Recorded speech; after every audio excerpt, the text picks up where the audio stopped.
Hello everyone, ये आपका class Porifera का है।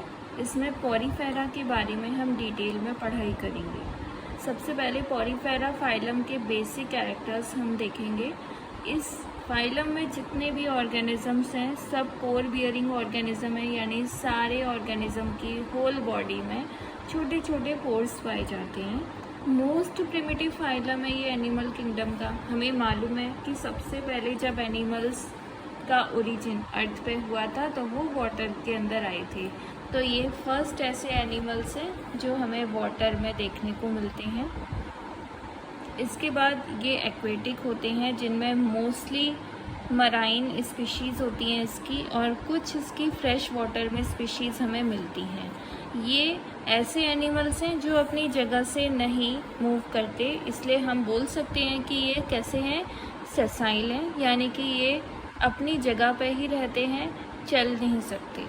अब हम इसकी मॉर्फोलॉजी के बारे में बात करते हैं। स्पॉन्ज की बॉडी में छोटे छोटे पोर्स होते हैं जिनको हम बोलते हैं ऑस्टिया, और उसके अपर पार्ट पे एक बड़ा पोर होता है जिसको हम बोलते हैं ऑस्कुलम। अब क्या होता है, इसकी बॉडी एक बहुत ही ज़्यादा इम्पॉर्टेंट फंक्शन करती है जिसे हम कहते हैं वाटर कैनाल सिस्टम। इसकी होल बॉडी में आप देख रहे हैं कि सेंटर में एक कैविटी है जिसे हम बोलते हैं स्पॉन्जोसील। स्पॉन्जोसील में ऑस्टिया के थ्रू वाटर अंदर जाता है और स्पॉन्जोसील से ऑस्कुलम के द्वारा वाटर बाहर निकल जाता है। इस प्रोसेस से इसकी बॉडी में एक्सक्रीशन भी होगा, रेस्पिरेशन भी होगा, ये फूड को गैदर भी करता है, इसलिए ये प्रोसेस बहुत ज़्यादा इम्पॉर्टेंट हो जाता है। इसे हम बोलते हैं वाटर कैनाल सिस्टम, या हम बोल सकते हैं वाटर ट्रांसपोर्ट सिस्टम। अब हम इसके एनाटॉमी के बारे में बात करते हैं। यहाँ पे स्पॉन्ज की बॉडी को हम देखेंगे कि इसमें सेलुलर लेवल ऑफ ऑर्गेनाइजेशन है। सबसे ज़्यादा सिंपल एनिमल हैं ये जो अर्थ पे हमको मिलते हैं।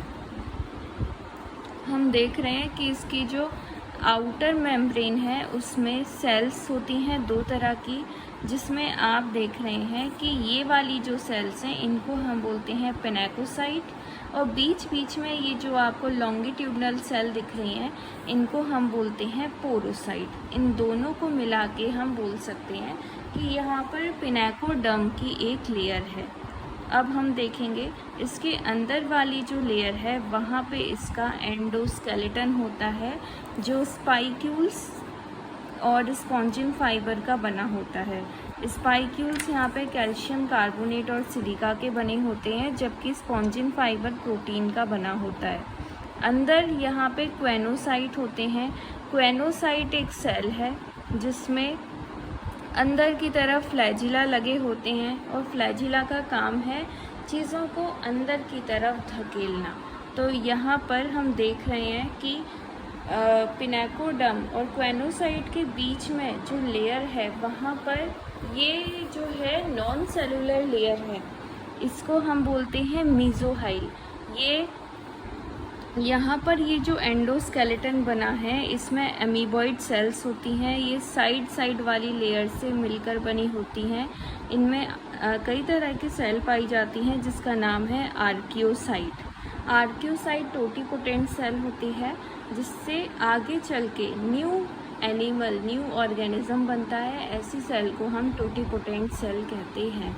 तो हमने इसकी एनाटॉमी पढ़ी कि इसकी आउटर लेयर जो है वो पिनेकोसाइट और पोरोसाइट इन दोनों से मिलके बनी है। इन दोनों को मिला के हम पिनेकोडर्म कहते हैं कि यहाँ पे पिनेकोडर्म की एक लेयर होती है। अंदर हम बोल सकते हैं इसमें स्पाइक्यूल्स और स्पॉन्जिन फाइबर्स होते हैं। जो एंडोस्केलेटन है स्पॉन्ज का, जो इसको सीधा खड़ा होने में हेल्प करता है, जिसके कारण ये नीचे नहीं गिरता, स्ट्रेट खड़ा रहता है अपनी जगह पर। और अंदर बिल्कुल इनर लेयर में यहाँ पे क्वेनोसाइट होते हैं जिसमें फ्लैजिला लगा है। ये वाटर को अंदर की तरफ धकेलने का काम करते हैं। क्वेनोसाइट को हम गैस्ट्रोडर्म भी कह सकते हैं इसकी लेयर को। अब हम बात करते हैं डाइजेशन की। इसमें डाइजेशन कैसे होता है। देखो ये सबसे सिंपल ऑर्गेनिज्म है, तो यहाँ पे एलिमेंट्री कैनाल नहीं है, यहाँ पर इंट्रासेलुलर यानी सेल्स के अंदर डाइजेशन होगा। स्पॉन्ज की बॉडी में कैनाल सिस्टम पाया जाता है, यानी ये एक ऐसा सिस्टम है जिसके अंदर वाटर स्पॉन्ज की बॉडी में एंटर करता है और वहाँ से बाहर निकलता है। इसका पाथवे आप देख सकते हैं कि ऑस्टियम से वाटर अंदर जाएगा, ऑस्टियम से स्पॉन्जोसील और स्पॉन्जोसील से ऑस्कुलम, इसके थ्रू वाटर बॉडी से बाहर निकल जाएगा। अब हम बात करते हैं कैनाल सिस्टम के फंक्शन की। इसके कारण ये फूड कोलार सेल्स जो हैं ये फूड का कैप्चर कर पाते हैं। देखो ये डायग्राम देखो आप लोग, इस डायग्राम में ये क्वेनोसाइट का डायग्राम है।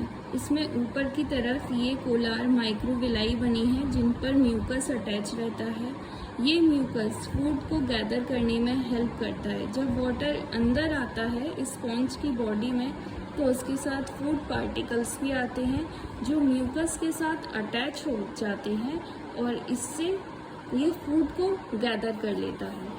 अब फिर हम बात करते हैं एक्सक्रीशन की, क्योंकि ये एनिमल है तो एक्सक्रीशन करेगा।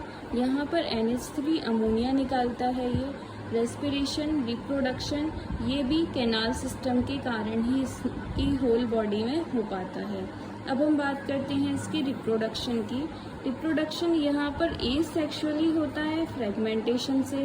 कैसे, कोई स्पॉन्ज कहीं किसी जगह पर प्लेस्ड है, वहाँ से वो जब पुराना हो गया तो ब्रेक हो गया, उसकी बॉडी टूट गई छोटे छोटे पीसेस में। ये स्पॉन्ज जहाँ पर गिरेगा वहाँ न्यू स्पॉन्ज बना लेगा। ये हो गया फ्रेगमेंटेशन। अब हम बात करते हैं सेक्सुअल रिप्रोडक्शन की। सेक्सुअल रिप्रोडक्शन यहाँ पर स्पॉन्ज हर्माफ्रोडाइट है, यानी कि इसके अंदर मेल एंड फीमेल दोनों गैमेट्स बनते हैं, लेकिन ये हमेशा क्या करता है कि अपने स्पर्म से दूसरे स्पॉन्ज के एग को फर्टिलाइज करता है। ठीक है, कभी भी ये अपने स्पर्म से अपने ही एग को फर्टिलाइज नहीं करेगा, ये हमेशा अपने स्पर्म से दूसरे स्पॉन्ज के एग को फर्टिलाइज करता है, यानी इसमें क्रॉस फर्टिलाइजेशन देखने को मिलता है। हम देखते हैं, देखिए जैसे कि ये दो स्पॉन्ज हैं, ठीक है। अब इनमें मेल गैमीट भी बन रहे हैं और फीमेल गैमीट भी बन रहे हैं। हमें मालूम है इसमें वाटर कैनाल सिस्टम मिलता है, हमें वाटर ऑस्टिया के थ्रू जाता है और स्पॉन्जोसील में जाएगा। स्पॉन्जोसील से वाटर जो है वो ऑस्टिया स्पॉन्जोसील से वाटर ऑस्कुलम के थ्रू बाहर निकल जाएगा। जब ऑस्कुलम से बाहर वाटर आता है तो मेल गैमीट भी उसके साथ आते हैं और वही दूसरे स्पॉन्ज की बॉडी में जाकर एग को फर्टिलाइज कर देते हैं, इसके दूसरे स्पॉन्ज के एग को फर्टिलाइज कर देते हैं। तो इस फर्टिलाइजेशन को हम क्रॉस फर्टिलाइजेशन कहते हैं।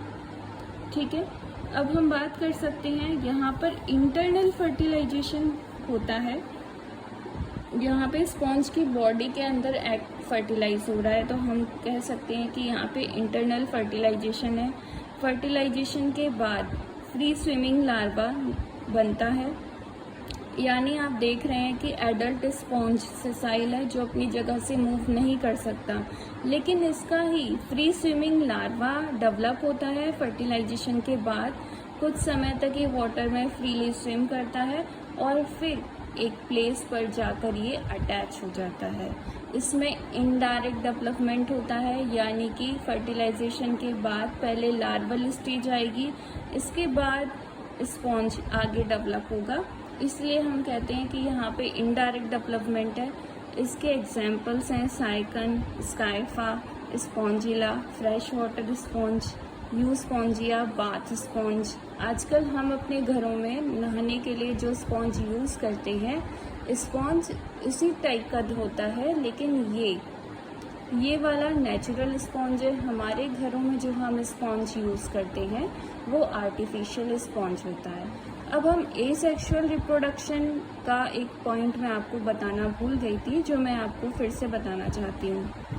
कई बार एसेक्सुअली रिप्रोड्यूस करने के लिए स्पॉन्ज की बॉडी में आर्क्यूसाइट्स की सेल्स इकट्ठी हो जाती हैं, जिनको हम बोलते हैं गैम्यूल। ये इंटरनल सेल्स का जो ग्रुप है इसको हम बोलते हैं गैम्यूल। जब अनफेवरेबल कंडीशंस होती हैं तो पूरा का पूरा स्पॉन्ज मर जाता है, लेकिन ये जो सेल्स का ग्रुप है, ये जो गैम्यूल है, ये जिंदा रहता है। और जैसे ही फेवरेबल कंडीशंस आती हैं ये जर्मिनेट होके न्यू स्पॉन्ज बना लेता है। इसके अंदर हम सेंटर में आर्कियोसाइट सेल्स हैं और इनके चारों तरफ इसके चारों तरफ एक लेयर बन गई है जो इसको प्रोटेक्शन देती है, जो इसे प्रोटेक्शन देती है अनफेवरेबल कंडीशन से। तो ये हो गया, ये हमने पूरा पढ़ लिया ब्रीफ में पॉरीफेरा के बारे में। पॉरीफेरा के अंदर सारे स्पॉन्जेस आते हैं। स्पॉन्जेस की बॉडी बिल्कुल सिंपल है, इसमें सेलुलर लेवल ऑफ ऑर्गेनाइजेशन देखने को मिलता है, इसलिए ज़्यादा इसकी कॉम्प्लेक्स बॉडी नहीं है। इसमें वाटर कैनाल सिस्टम देखने को मिलता है। इस वीडियो को आपको हो सकता है एक बार में समझ में ना आए, इसलिए आप इसको स्लो करके देखें, बार बार देखें। आपको मुझे यकीन है कि आपको ये वीडियो अच्छे से समझ में आएगा। Thank you so much. इसके बाद हम लोग अगला फाइलम पढ़ेंगे जिसका नाम है निडेरिया। निडेरिया थोड़ा इससे ज़्यादा डेवलप ऑर्गेनिज्म निडेरिया में आते हैं। निडेरिया के अंदर हम और भी ज़्यादा अच्छे से पढ़ाई करेंगे। तब तक आप ये वीडियो देखिए।